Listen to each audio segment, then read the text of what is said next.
इस्तेमाल किया जाता है और इसे कई तरह के कठिन प्रक्रियाओं से भी गुजरा जाता है। और बता दे, इसके स्वाद को और भी ज्यादा बेहतरीन बनाने के लिए इसमें कई तरह के फ्लावर्स भी ऐड किए जाते हैं। और यही वजह है कि जब हम पल्स कैंडी खाते हैं तो यह कैंडी बाकी कैंडी से बिल्कुल अलग लगती है। और अपने अनोखे स्वाद की वजह से ही यह कैंडी आज भारतीय मार्केट में राज कर रही है। बता दे, इस अनोखी स्वाद वाली पल्स कैंडी बनाने की शुरुआत फैक्ट्री में ग्लूकोज सिरप से होती है और यह सिरप काफी ज्यादा मीठा होता है और इसमें कई तरह के फ्लावर्स भी ऐड होते हैं। इस प्रक्रिया में इस फ्लेवर को एक बड़े से कंटेनर में डाल दिया जाता है और डालते वक्त इस बात का पूरा ध्यान रखा जाता है कि इस सिरप की मात्रा बिल्कुल बराबर हो। जी हाँ, अगर इसकी मात्रा थोड़ी भी कम ज्यादा हुई तो कैंडी का स्वाद भी बिगड़ सकता है। और अब सिरप डालने के बाद इसमें शुगर और पानी भी ऐड किया जाता है और यहाँ पर एक वर्कर्स इन तीनों को मिक्स करने के लिए इस कंटेनर के नीचे आग लगा देता है और इसे अच्छी तरह से गर्म किया जाता है। और अब बॉईल होते हुए ये तीनों ग्रेडिएंट्स आपस में अच्छी तरह से मिक्स हो जाते हैं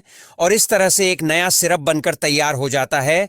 और अब इस तैयार हुए सिरप को दो वर्कर्स मिलकर फ्लैट टेबल पर ले जाते हैं जहां पर इसे बराबर मात्रा में फैला दिया जाता है। इसके बाद इस flat table food colour add किया जाता है और इस कलर को हाथों से ही वर्कर्स मिक्स करते हैं। और कलर को ऐड करने के बाद इस कैंडी को कट्टा बनाने के लिए इसमें इसी तरह से सिट्रिक एसिड को मिक्स किया जाता है। और अब इसके बाद इसमें कच्चे आम फ्लेवर की बारी आती है और इस फ्लावर को भी मिक्स कर दिया जाता है। और जैसे ही यह मिक्सचर ठंडा होने लगता है तो फिर इसे वर्कर्स हाथों से काफी देर तक गूंथते हैं। बता दे, जितनी अच्छी तरीके से यह मिक्सर गुंथा जाएगा उतना ही अच्छी कैंडी बनकर तैयार होगी। इसीलिए वर्कर्स इस काम को बड़ी सावधानी के साथ करते हैं और इसे एक बॉल का आकार दे देते हैं। और अब इसे एक बार फिर से गूंथा जाता है और इस बार इसे एक लंबे लंबे फोम का आकार दिया जाता है और फिर इसको लंबे लंबे फॉर्म में बदलने के बाद एक मशीन में ऐड किया जाता है। और पल्स को बाकी कैंडी से अलग बनाने वाला यानी जंजीर को भी यही मशीन इसमें ऐड करती है। और अब इस मशीन से बाहर आने के बाद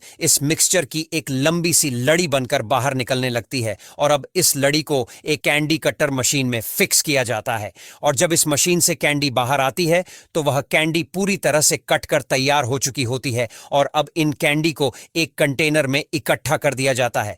फिर इसके बाद उनकी पॉलिशिंग की बारी आती है। इन्हें पॉलिश करने के लिए एक रोलर में डाला जाता है और यह कैंडी एक दूसरे से घिस घिस कर पॉलिश हो जाती है।